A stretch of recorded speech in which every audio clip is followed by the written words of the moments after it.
ආයුබෝවන් මම අශෝක රණතුංග අපි අද බලාපොරොත්තු වෙන්නේ හොරණ ප්‍රාදේශීය සභාව මගින් අප විසින් සිදු කළ තවත් ව්‍යාපෘති කීපයක් පිළිබඳව ඔබව දැනුවත් කිරීමට 1987 අංක 15 දරන ප්‍රාදේශීය සභා පනතෙන් අපිට තවත් වෙගිලා තියෙන ප්‍රධාන කාර්යයක් තමයි ප්‍රදේශයේ සෞඛ්‍ය ගැන කටයුතු කිරීම. ඒකෙදි හොරණ ප්‍රාදේශීය සභාව සතුව නිදහස් ආයුර්වේද මධ්‍යස්ථාන කීපයක්ම තියෙනවා. ඉතින් ඒ මගින් ප්‍රදේශයේ ජනතාවට විශාල සහනයක් ලැබෙනවා. නොමිලේ ආයුර්වේද ප්‍රතිකාර ලබා ගන්න පුළුවන් වෙනවා. ඒ වගේම අපිට වෛද්‍යවරු ආයුර්වේද වෛද්‍යවරු දෙදෙනෙක් ඉන්නවා. ඒ වගේම කාර්ය මණ්ඩලයක් ඉන්නවා. ඒ වගේම අපි අපේ මුදල් වියදම් කරලා ප්‍රාදේශීය සභා මහජන මුදල් වලින් අපි බෙහෙත් ද්‍රව්‍ය ලබා ගැනීම වසර පුරා සිදු කරනු ලබනවා. මම ව්‍යවසායකත්වය පිළිබඳ කටයුතු කරන කෙනෙක් හැටියට හැමතිස්සෙම හිතන්නේ තියෙන දෙකේ අලුත් දෙයක් කොහොමද නිර්මාණය කරන්නේ කියලා. ඉතින් ඒ අනුව මාත් මන්ත්‍රී මණ්ඩලයත් එකතු වෙලා තවත් අලුත් ව්‍යාපෘතියක් පිළිබඳ සැලසුම් සකස් කළා. ප්‍රාදේශීය සභාවක් හැටියට කරන්න පුළුවන් කාරණයක් තමයි තියෙන දේවල් අලුත් කරලා ගන්න පුළුවන් එක. ඉතින් මම විශ්වාස කරනවා තියෙන සම්පත් වලින් අපි උපරිම ප්‍රයෝජන ගන්නවා. ඉතින් ඒ අනුව අපි මන්ත්‍රී මණ්ඩලයත් සමග අපි සාකච්ඡා කළා සැලසුම් සකස් කළා. ආයුර්වේද පැත්තෙන් අපිට වෛද්‍යවරු ඉන්නවා. ඒ වගේම කාර්ය මණ්ඩලෙ ඉන්නවා. ඒ තැන් ස්ථාන තියෙනවා.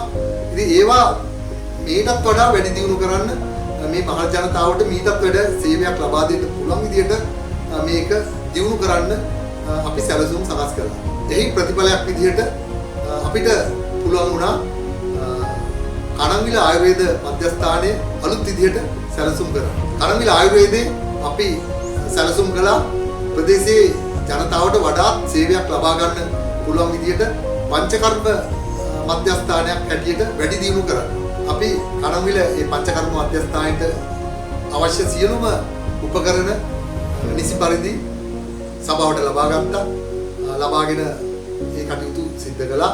වගේම වෛද්‍ය තුබියව සභාවේ ඒ වෙනකොට හිටපු වෛද්‍ය තුබියව අපි කේරළයේ ඉන්දියාවේ කේරළයට යවලා ඒ සම්බන්ධව මාස 3ක පුහුණුවක් ලබා ගැනීමට කටයුතු කළා. මේ වැඩි දියුණු කරපු පංචකර්ම මධ්‍යස්ථානයේ සහිත මේ ආයුර්වේද කණවිල ආයුර්වේදයෙන් ප්‍රදේශයේ මහ ජනතාවට විශාල සේවයක් ලබා ගන්න හැකි වුණා. මේ පංචකර්ම කටයුතු වගේම කැඩුම් බිදුම් වලටත් විශේෂ දක්ෂතාවයක් ඒ වෛද්‍යතුමිය දැක්වුවා. ඉතින් ඒ අනුව මේ කැඩුම් බිදුම් කටයුතු වලදී ප්‍රදේශයේ මහ ජනතාවට මේ සහාය ලබා ගන්න ලැබුණා. වගේම අනිකුත් ආයුර්වේද වෛද්‍ය ප්‍රතිකාර ලබා ගැනීමට ප්‍රදේශයේ මහ ජනතාවට ලොකු අවස්ථාවක් සැලසුණා මේ නවීකරණය කරපු ආයුර්වේද මධ්‍යස්ථානයේ මගින්. හොරණ ප්‍රාදේශීය සභාවේ වැඩ කටයුතු කරද්දී සභාවට ආදායම් මාර්ග උපයා ගන්න අලුත් වැඩසටහන් කළා. වගේම ප්‍රදේශයේ දුප්පත් ජනතාවට සේවයක් ලබා ගන්න ආකාරයෙන් මෙවැනි කටයුතු මා සහ අපගේ මන්ත්‍රී මණ්ඩලය මගින් කිරීමට හැකි වුණා. ඉතින් මේ පිළිබඳ අවංක සතුටක් අප තුළ තියෙනවා. 2025 පළාත් පාලන මැතිවරණය සඳහා හොරණ ප්‍රාදේශීය සභාව වෙනුවෙන් අඹගෙඩිය ලකුණින් ස්වාධීන කණ්ඩායමක් ලෙස අපි දක්ෂ කණ්ඩායමක් මෙවර ඉදිරිපත් කරලා තියෙනවා.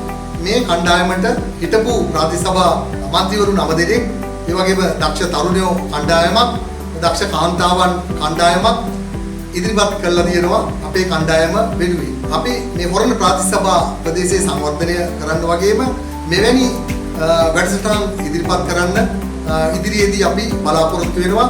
ඒ සඳහා ප්‍රතිපත්ති ප්‍රකාශයක් අපි ඉදිරියේදී ඉදිරිපත් කරනවා. ඔබ සියලු දෙනාම අඹගෙඩිය ලකුණින් ස්වාධීන කණ්ඩායම ජයග්‍රහණය කිරීම සඳහා ඔබගේ වටිනා ඡන්දය ලබා දෙන්න කියලා ඉතාමත් ගෞරවයෙන් ඔබ සියලු දෙනාගෙන් ඉල්ලා සිටිනවා.